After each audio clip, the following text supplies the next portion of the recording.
and I will certainly let anyone else in who appears in the waiting room.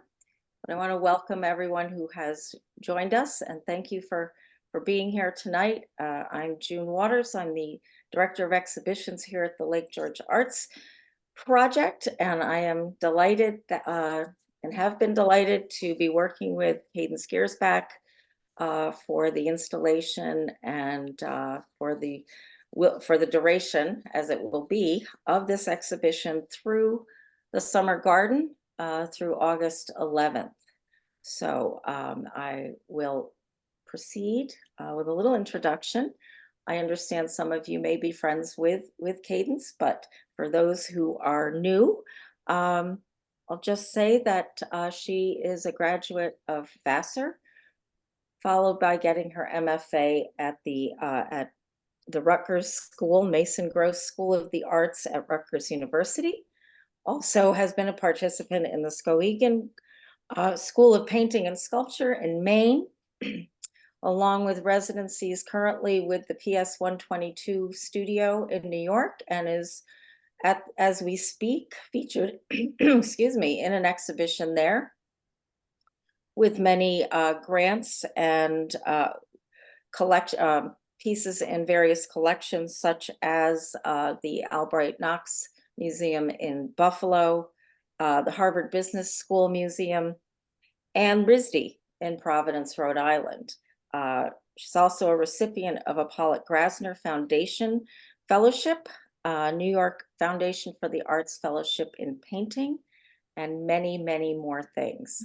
So I will also like to quote you. I mean, I know you're here and you will be speaking about your own work, but let me make sure I don't have anyone left waiting in the waiting room. No, we're all here.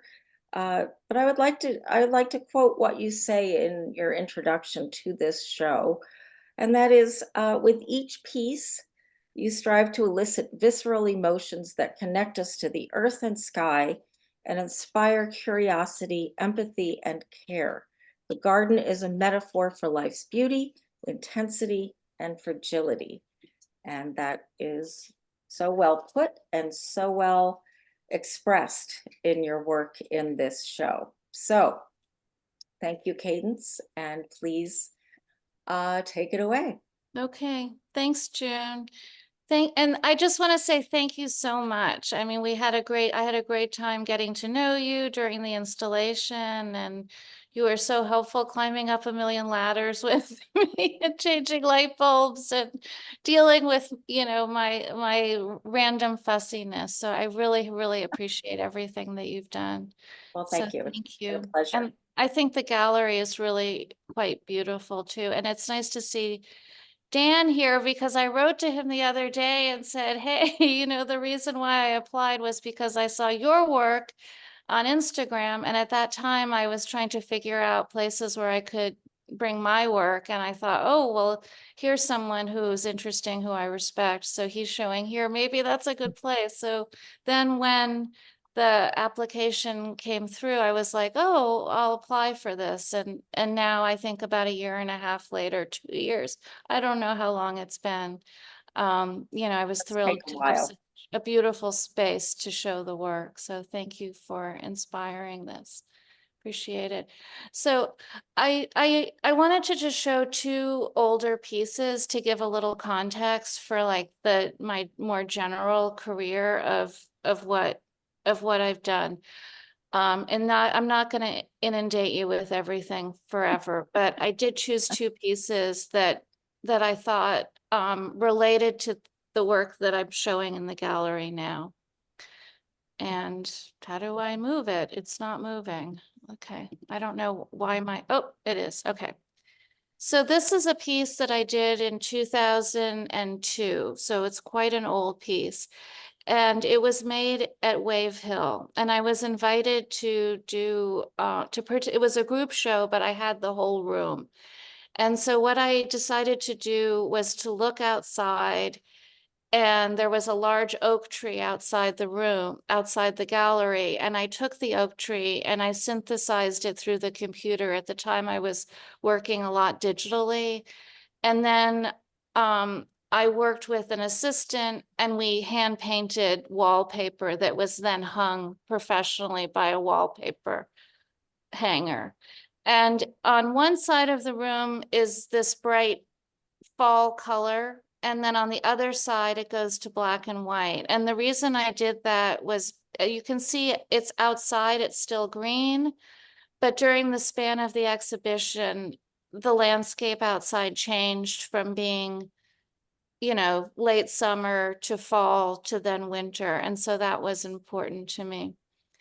The other reason why I chose to include this piece was that it created an immersive atmosphere. It was it was this Georgian interior in this old house, which is what the gallery is. But I wanted to create a piece that enveloped the viewer, that it wasn't simply a painting on the wall. And I feel like the work that I'm doing now, I'm trying to do that through objects and paintings together. So this piece was called Turning to Black because it starts off as colorful and then moves to black. I just have that one image. And then this is a piece that I did in 2007. It was I worked on it for several years, but it was installed in 2007. And this is a large mosaic. It's 28 feet by 32 feet maybe. And it's on the ceiling at Myrtle Wyckoff Avenue. And it plays with an idea that I come back to again and again of these reversals. So in the center is a medallion that made of stone that is looking up at New York City. So when you look up, you see this medallion of New York City, but that would be down, but it's up. And then around it are these birds and butterflies and sky, that it was also sort of meant as this visual escape out of kind of a extremely unpleasant location because you know, everyone hates the subway. I mean, I don't know, I shouldn't say that. Subway is a wonderful thing, but it can be very oppressive too. Here's another view of it. It's quite large. You can see at the bottom, there's a woman getting onto the elevator. And then this is a close-up of the detail.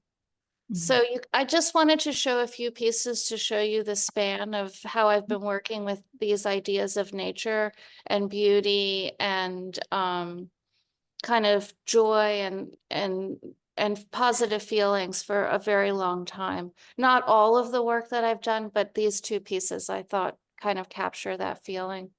This is a bluebird. And then in 2008, we had the recession and I had a 3-year-old child and a lot of other kind of very difficult things happened for me. And so I ended up basically stopping artwork for a while because the gallery was closed. I had been teaching and I needed to take a break and really refocus my energy on family. So I wrote play because I actually have learned so much from being a parent. So here's my son making his painting, which is very similar to how I make my paintings, except I don't stand on them and use my feet. And then we also did a lot of time with play in the sand. And so here we are building these dribble castles where you kind of just dribble and you see what happens. And that is a very important kind of working methodology for me at this point, because was still in that break. So at a certain point, I was able to return to my studio. And so in about 2014, I kind of stopped the heavy duty mothering and I started going back into the studio. And I made some serious changes about how I wanted to do that. I wasn't showing, wasn't trying to show. I just wanted to explore. And I felt like I had reached a place with the other work that I didn't want to continue. So I did two things. I started painting myself and I started making ceramics. And I decided I didn't want to be a representational artist anymore. I wanted to work through abstraction because I really loved abstraction and I had lost my way and I wanted to reconnect with that. So the way I did that was I just started making lots and lots of paintings. So I just started painting. I would get these little boards, clay boards, and I would just paint. And sometimes I would paint over them again and again. and until I felt like the image was somehow resolved. So this is just my studio at the time in Brooklyn, learning how to paint. And here they are stacking up, right? I just work and work and work. And that's sort of what I do now.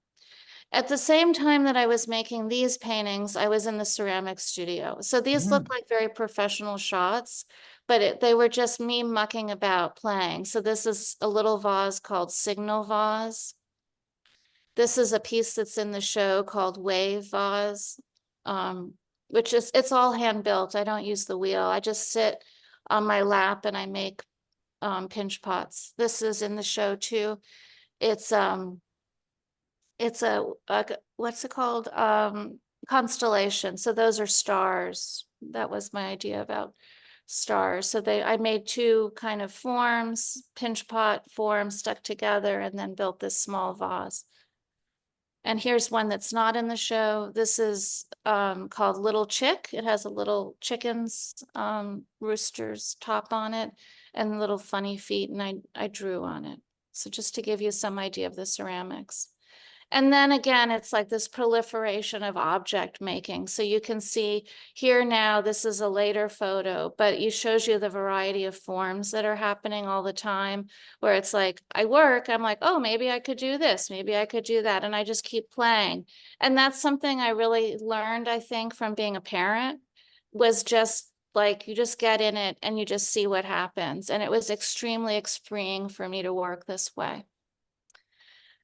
So now to the garden. In 2017, we bought the house, and in 2018, we moved up here.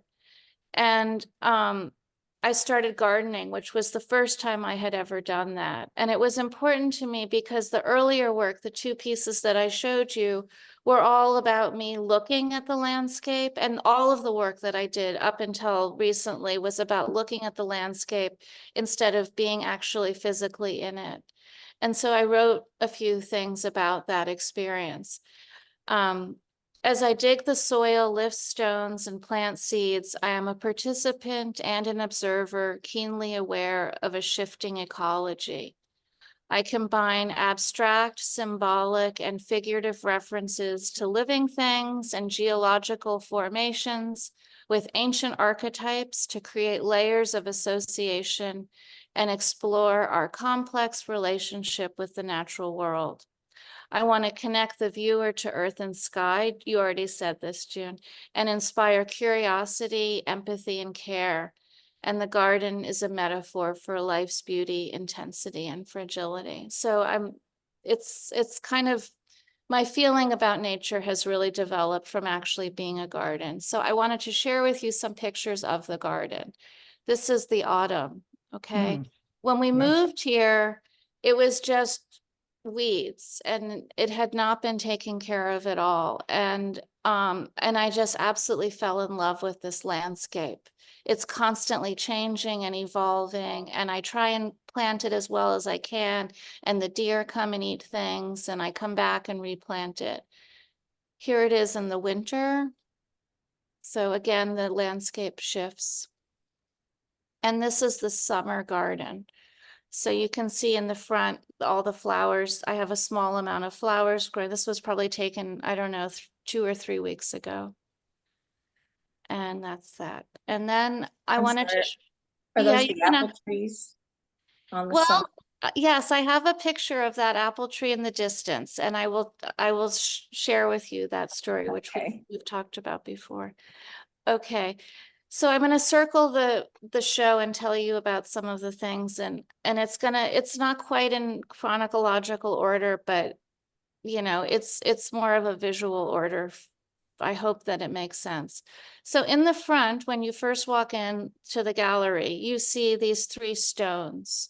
They're 3 large rocks, and they have these lines on them. To me, what it is it's like these magic stones or these magic pebbles that you pick up on the beach, and they have a one white stripe that circles them. And so that's why I did it. But you know, it's also just to kind of articulate the shape. It's a formal decision. The 3 stones were made because in January I got a call and they said, "Oh, we've chosen you to do this dance performance. Can you do it?" And at the time I was in Mexico on vacation with my family, and I just said, "Okay."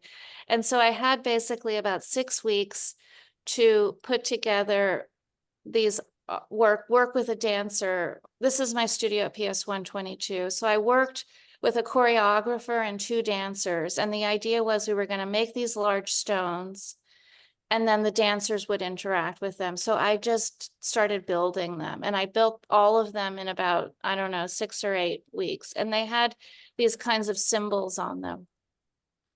Here's another grouping of them in the studio. So you can see it's very messy. There's a piece up here in the background that's the ghost house in formation too, right? And then you can see also all my drawings because I work through ideas and then try and pull it together.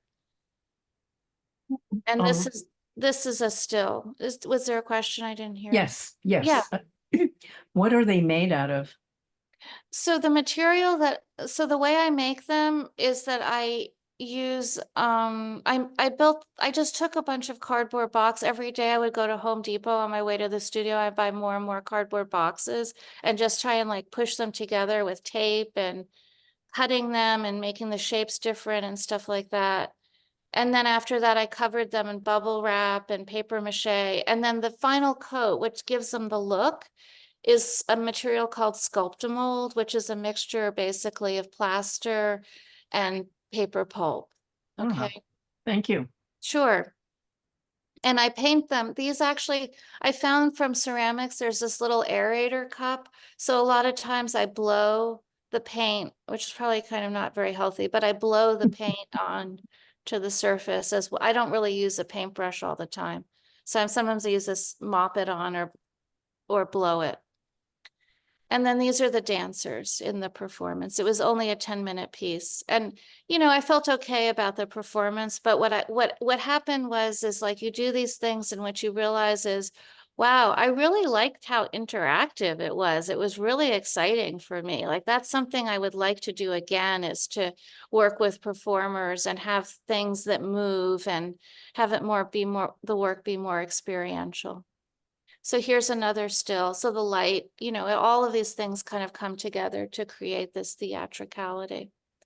And then after the performance, I had all these huge rocks. So I used them in another installation, and then I used them in this show here. So here they are in the show. So very different experience. So the next piece I wanted to talk to you about, yeah, is this little I'll just mention it briefly. It's a little, I think of it as a snail, but it started off as a ram's horn. I don't know. Sometimes I just get an idea for a form and then I decide later what it is. So I really love the spiral because it has to do, it's when we see it everywhere, of course, but in nature, but it also is, you know, in this kind of like Jungian way, it has to do with cycles of life, the path that one goes on. And I think for me personally, because I haven't had a linear path so far, it's like very important, just in terms of my own path, which is, you know, as an artist, making work, having shows, being very active, then jumping off the cycle, then trying to jump back on and seeing where I am and how different things affect me. So I feel like the spiral is an extremely powerful metaphor for life. And I don't think I'm the only one who feels that way. So that's what that is. Oh, I went the wrong direction. Okay. Come on. Why is it not? Okay, and so a couple days ago, I was in Montreal. Actually, yesterday I went to the show in Montreal, and this is an Olmec spiral. I just thought it was really beautiful, so I stuck it in there. Come on. Sometimes the thingy is not. Oh, it looks like somebody wants to come in. Yes, it's Laura, and she is now in. Okay, so that's the Olmec spiral. And then here's a different look of it. And like a lot of times I'll paint something and I'm like, oh, I don't know, it needs a little jazz. So I started painting those little lines of different colors on the back of it. But I like the way it looks from the back because it's like this double again. Mhm. Okay, so now we're going back to the gallery and I'm going to talk about these two pieces, the vase and this kind of weird flat thing. So they're both called a flower that contains the sky.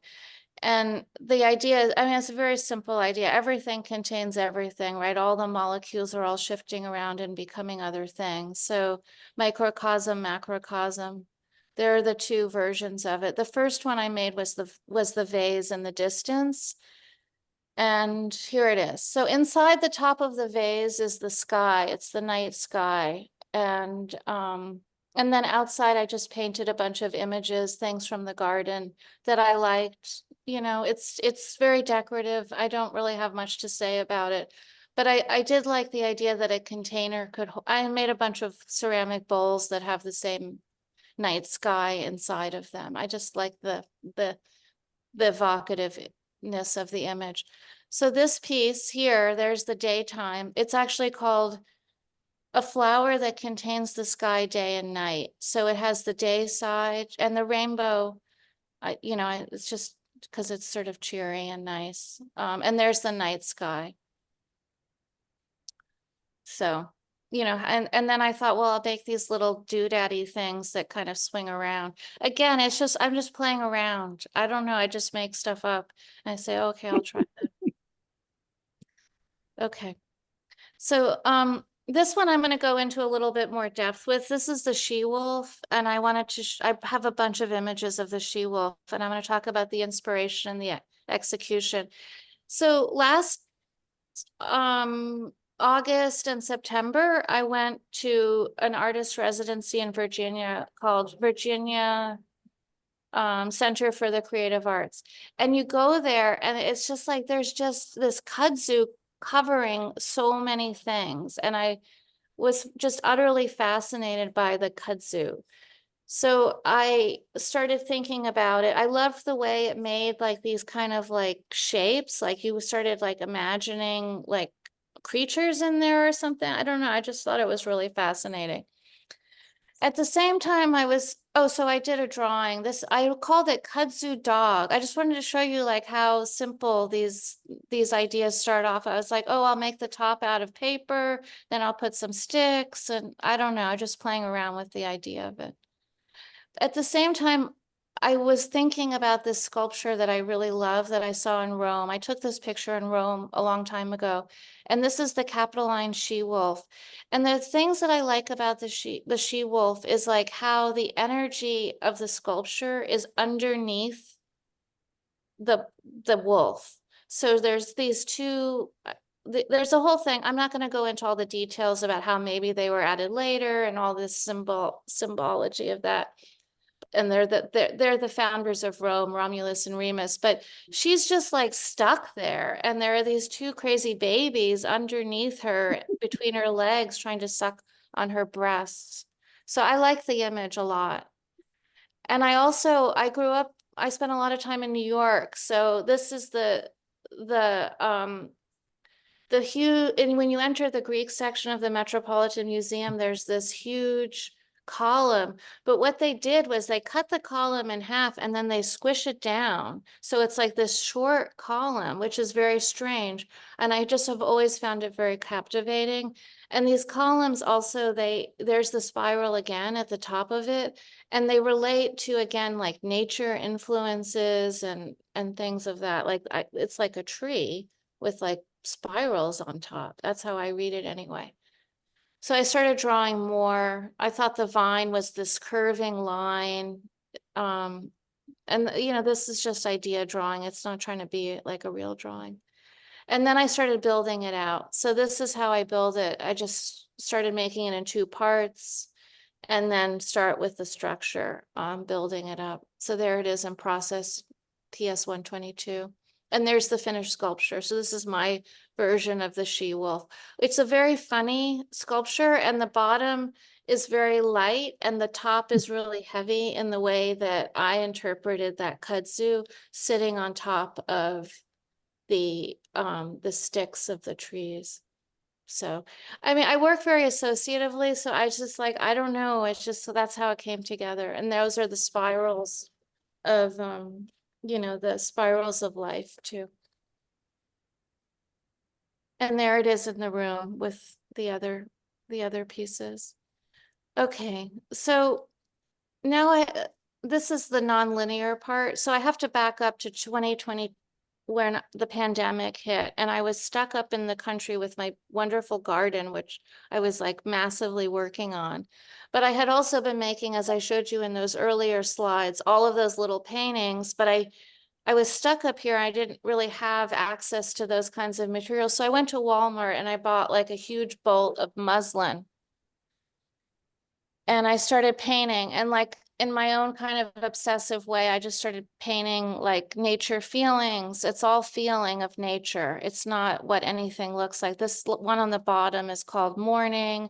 This one is called rooster, and it's anyway, they're in process.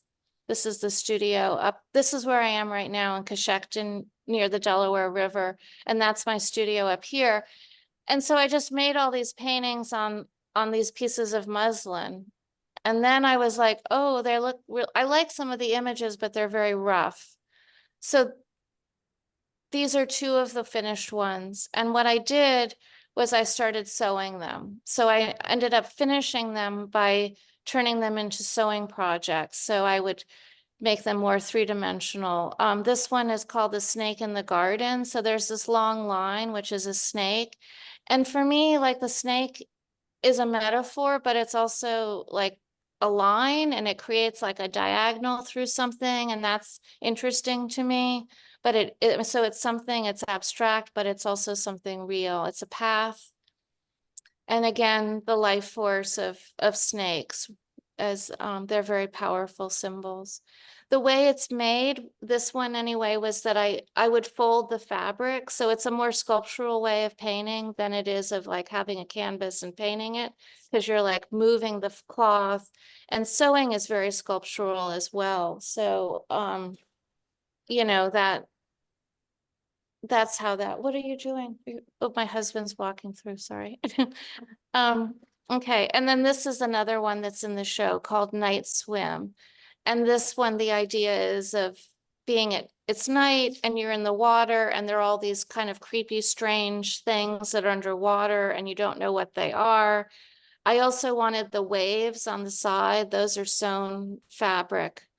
And the white pieces are these glints of fabric that kind of are about, how the moonlight reflects on the surface of the water. And there are the two paintings in the space. I have many more of these paintings, but I just was going to talk to you about these two. So when you see on to the right, there's this piece called Ghost House. And there's Ghost House. This is the house that I'm in now. Our house here was the old community hall, and the upstairs room where the community met is my studio for the most part. I mean, we kind of share it, but it's a multi-purpose room. But it's a black and white house. And we had been closing the house to save on fuel and be in the city. And last spring, we drove up here in March, and I opened that black door, and out flew this black bird. And I was like, oh no, this is gonna be really bad. And so we went in the house, and a flock, I don't know, something happened, and all these birds flew in through the dryer vent. So an entire flock, I'm not sure if they were grackles or starlings, but a whole flock of birds flew into the house and had taken it over, and it was a big mess, and a lot of the birds really died, and I felt really, really bad because it was my fault that this had happened. So I made this piece as a monument to those birds. And there's also a lot of mice that have died here too, so I put some mice in. And the house here is based on the shape of our house. So, and there's a detail of the birds. And then we go back to the room and the snake. So above the fireplace is the snake mirror. That's actually kind of an earlier piece. So here it's about duplication, projection, obviously the Medusa, snakes, vitality, fear. This is how I often begin. I found an old mirror in a thrift. I had been looking, I knew I wanted to make a mirror piece, but I had to wait till I found the right mirror. I found a mirror I thought was okay in a thrift store. So I bought it and brought it home. And the blue tape part is just to protect the surface of the mirror. And this is how I started doing it. Is just playing, again, play, oh, I'll make some loops, see what happens. And then it developed into that. Wow. So these are like these snakes that come out of the sides of the mirror. And so like when you look in the mirror, your face it's too high in the gallery, unfortunately, but your face is kind of surrounded by these mirrors. So I don't know. It's kind of fun. When I was painting it, I painted it a lot of times because I couldn't figure out how to paint it. And that's also me. I just wasn't right. It wasn't right. And then I started thinking about these two sculptures, which I really love. These are Picasso's absinthe drinkers. And I don't know if it's true, but I always felt like he had like a joke going with all the little dots. I mean, I never read this or anything. It's just my own personal idea, which may be wrong. But I always felt like he was doing a kind of a joke with all the little dots, like almost like a pointillist painting, how he made, all those earlier paintings of pointillism. So I just love the dots. So I then painted mine with dots too. So that's how the dots happen. Okay. And this piece here, and now this is the far piece with the balls on it. It's called It Was Winter and My Apple Tree Was Full of Oranges. And there it is in the gallery. You can see there's two other pieces behind. So this is actually not the right apple tree, but it is an apple tree that I have. And there's a really wonderful big rock underneath it. But in one of the other apple trees that we have near it, underneath, instead of a large rock, there's a compost pile. And it was winter, last winter or the winter before, I can't quite remember.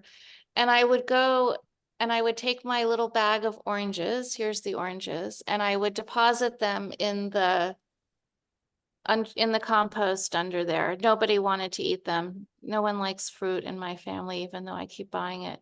So I had the idea that I wanted to make a piece out of this. So I dropped the oranges in the compost. And then about a day later, I came out again to the compost, and the squirrels had lifted some of these oranges and placed them up into the apple tree. And I just loved the displacement of that image. So I was just shocked to see like the stark apple tree with these oranges in it. So I decided to incorporate that idea into this piece that I was making. So there's the feeling of the rock at the bottom, and then it comes up and it's sort of tree-like. It's very abstract, but those orange pieces are really symbolic of what that experience was for me. And I'm not really interested in what it looks like so much as the playfulness and the feeling that happens. And again, mixing up many different associations that I have. I always think the piece is very bird-like with this kind of crest as well. So, that's something else that interests me. And then we come to wedge and furrow and plow. And these pieces are a little bit hard for me to place in terms of there's not really a story attached to them. They kind of occurred over a span of time, and I'm interested in them. I haven't quite figured out what it is that interests me, but I know that the kind of abstraction that's in there and the surface quality is something that I quite like. When my kid was young, he studied some kind of rudimentary science, and I hadn't had a terrible science education, so I really don't know very much. But it was about physics and the wedge is just this very interesting form that's a tool, and it's the most primitive tool. So I wanted, and it's a tool that's used in farm implements a lot. So I wanted to make these two wedges. But I was also very influenced by like Giacometti's large feet. You know, in the beginning, I was thinking about how the bottoms were large feet like Giacometti's feet. And then there were going to be these kind of more figurative elements. But I got so excited about the wedge part that really became more of the visual focus of the work. So here's one. This is, I think it's called wedge and furrow. I think those are like the furrows in the field. Hmm. And this is another one, just playing with the surface and thinking about the relationship between the painted surface and the sculptural surface. And the kind of heaviness of the triangle, and then this kind of like things that shoot off, like lighter. So it's just formal play, basically. And there's another image of it.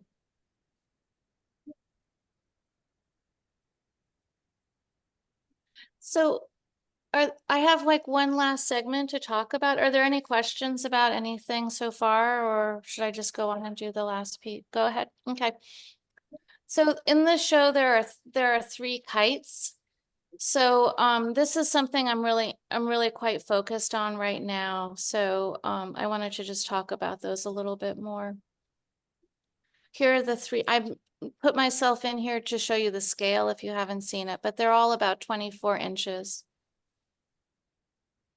And so again, going back to that time last summer when I was in Virginia in that studio, I don't know, I didn't really plan. Like some people go to residencies and they have this plan, I'm going to do X, Y, and Z, and they bring paintings in progress and they work. I just showed up with some materials and like tried to wing it, and it was very difficult.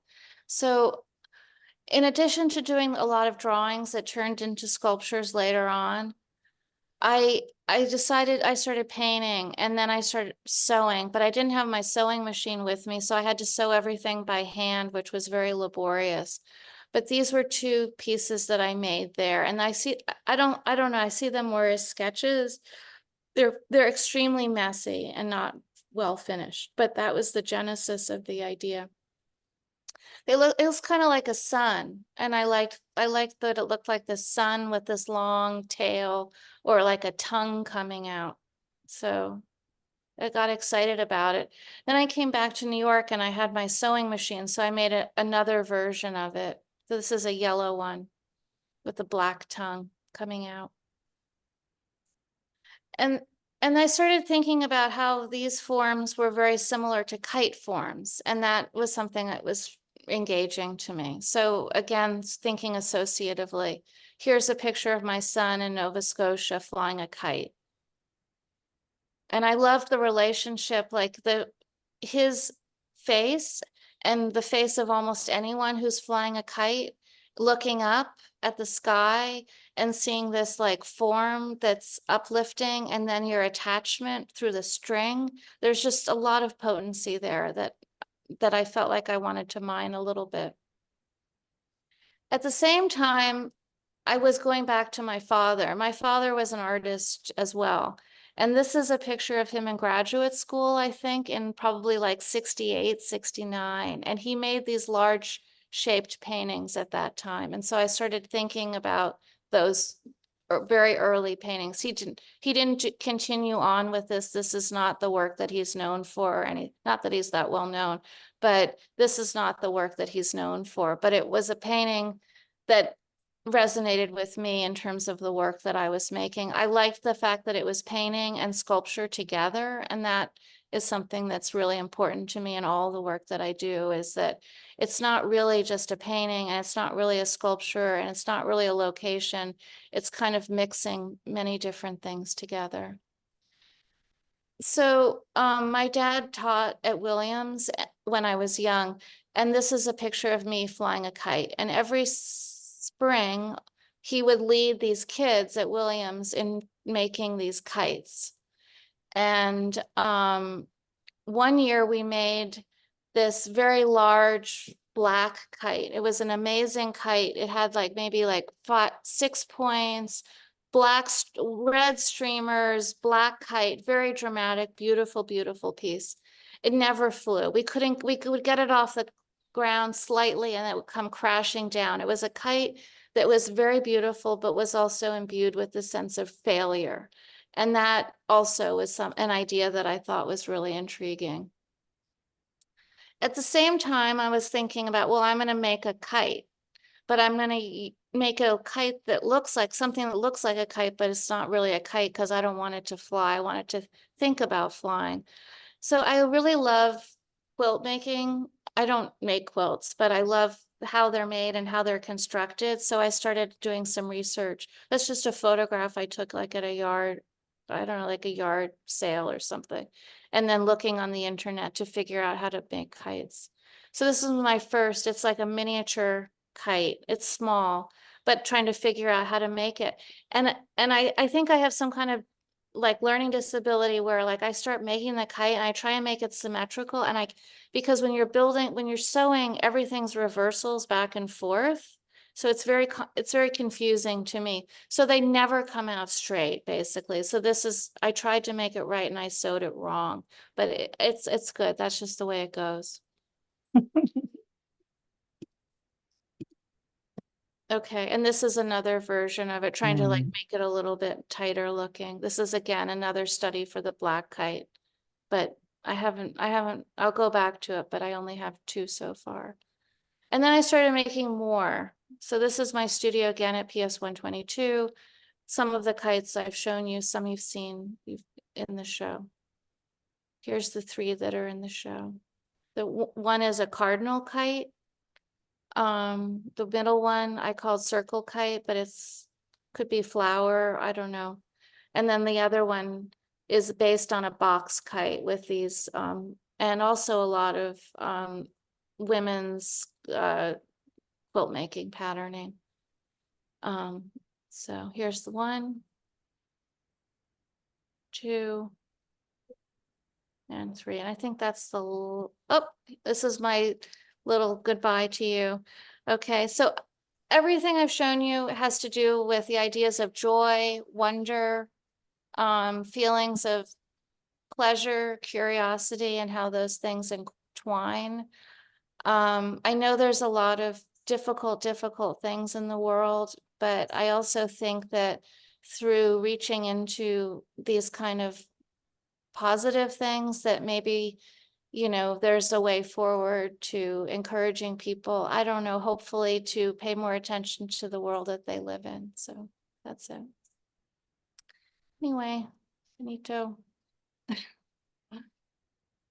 If there's any questions or comments, I'm happy to hear. Yes, if anyone has anything, please speak up.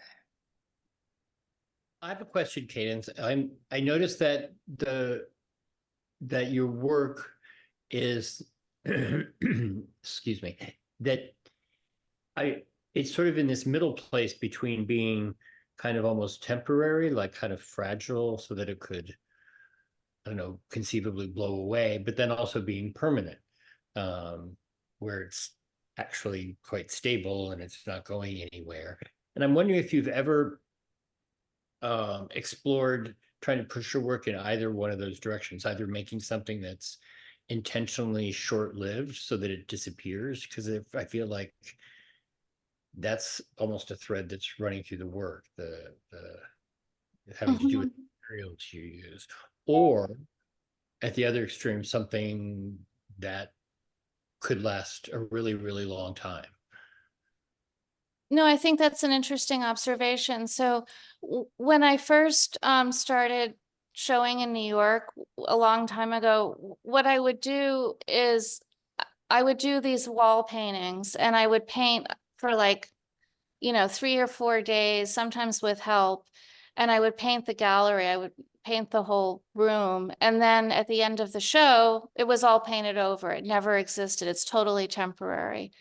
And then from there, because they were environmental, they were large size paintings, I ended up having some opportunities to do more permanent work in terms of like, I don't know, like the subway piece I showed you, or a few other permanent pieces that I think I've done 4 permanent installations.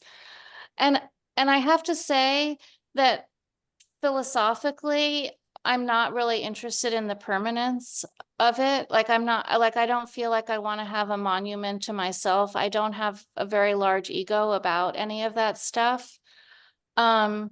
But at the same time, it has created problems for me to work that way. Like people are like, oh, well, you should make this out of bronze, or, if I had an opportunity, sure, I would love to do a bronze piece that would last outdoors, that people could see and, enjoy for, years to come. So I guess I can't really answer that. I mean, I just go back and forth. I don't feel committed enough to one way or the other. If anything, like I made all those big stones for the show, for the dance performance, and then 3 of them are up in the gallery in Lake George. And then like the largest one, I was like, oh no, I can't even get this in my car and I don't want to deal with it. So I literally took a razor and I cut it in half. So now it's been disassembled and it's 2 halves, which do fit in the car. And I think we're going to take it up here and then try and make a video out of it. So it's like, I don't know where things go. I feel like my role at this point is just to keep making this stuff. And it could go either way, or maybe it goes both ways. I And can't cutting them in half so really they fit in the answer. car. No, but What? cutting them in half so they fit in the car is sort of part and parcel of that. Yeah. Yeah. Good, thank you. Yeah, sure. Hey, I know that I have been following you on Instagram, and mostly because I was so enchanted by your work. And I had known your father briefly from Cooper Union, and but I didn't like, I'll be honest with you, he was destroying books at that time, and that was his artwork. And I didn't like them. But I'm so happy to have seen your work, and you are like the epitome of the notion of the goddess, which is pre-alphabet. And that book that I was reading, I think I told you about it. It's called The Alphabet and the Goddess. Oh, no, And- no. Yeah, I haven't read it. Okay, I'll check it out. It's absolutely amazing because it's about what civilization did in terms of patriarchy with the introduction of the alphabet and very linear thinking. What I like about what you do is that you are free to use formal training and formal ideas to pursue it's almost spiritual impulses or whimsical ones or whatever. And to follow that through and appreciating the inherent power of the images you arrive at is just such a pleasure to see. Thank you. Thank you. I mean, I really believe in the power of imagination. I mean, I know that sounds really hokey, but I just totally believe in imagination. I mean, I think it's transformative. And I think people shut their imagination down all the time, and whatever we can do. I mean, that's what you want. When you become an artist, you want to be free, right? And so to find whatever freedom you can in it is, I think, really crucial. So. It's true. But the imagination contains all these other elements as well that refer to culture and to personal, it's quite a mishmash. And so long as it's there's the critical thought for me is authenticity. So long as it looks authentic, which is really rare. Mhm. I'm good. Okay. Thank you very much. Thank you for coming too. My pleasure. Yeah. And thank you for having this. It's been so great to walk in there with guests. Um, I I am just so smitten with the range of things that you have in this exhibition, uh, and and some of and hearing you talk about your work and how playful you are. And it seems like, whatever you draw associations together that, I mean, in some ways they're personal because you're drawing from memories and objects you have seen and stories that have come into your life, as stories do in everyone's life. But you find a hook to bring them together with, as you say, some kind of archaic imagery, natural, especially the spiral as it appears in nature, and the spiral as it appears in Doric columns. And I just love the associations. It seems like you come to a conceptual door, wherever it will lead to, and you just walk through it and find out where you are. But at the same time, bringing all of these different ideas, different visions, as well as the combination of materials that and I'll use your word, that you play with. And that is just, I think, and as the previous speaker said, there's an authenticity to it, and that touches people. I mean, even if they can't articulate it. I had two couples in today who are from Florida, and they were immediately drawn to the oranges because they're from Florida.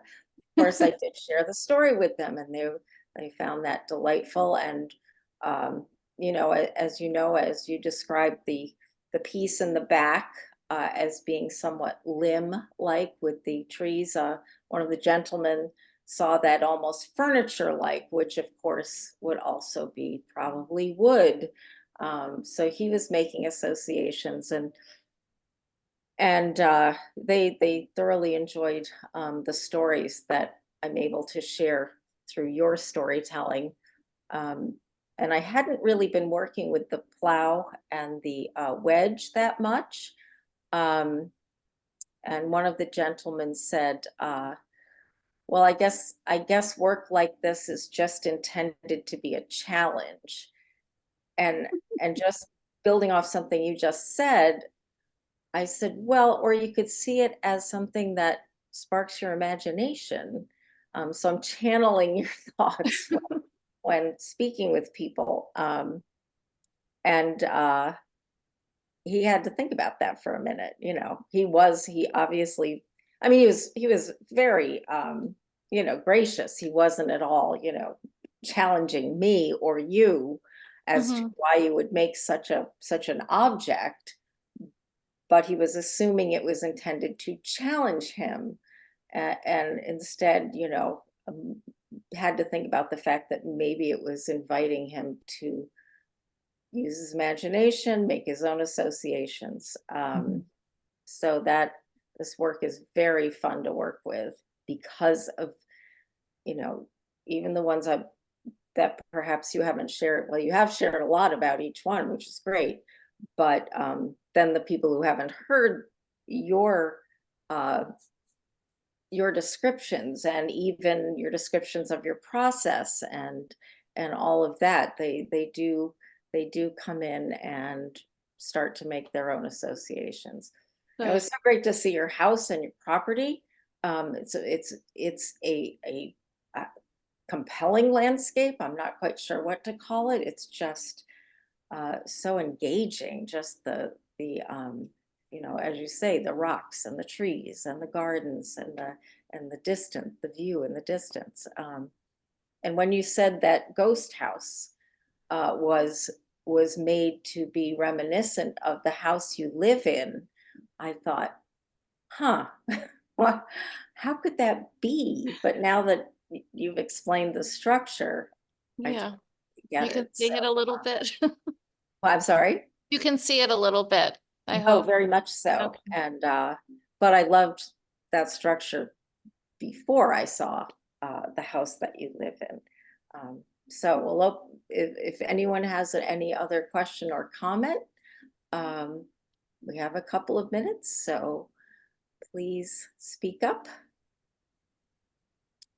Yeah, And I suspect volumes could be written about all that work.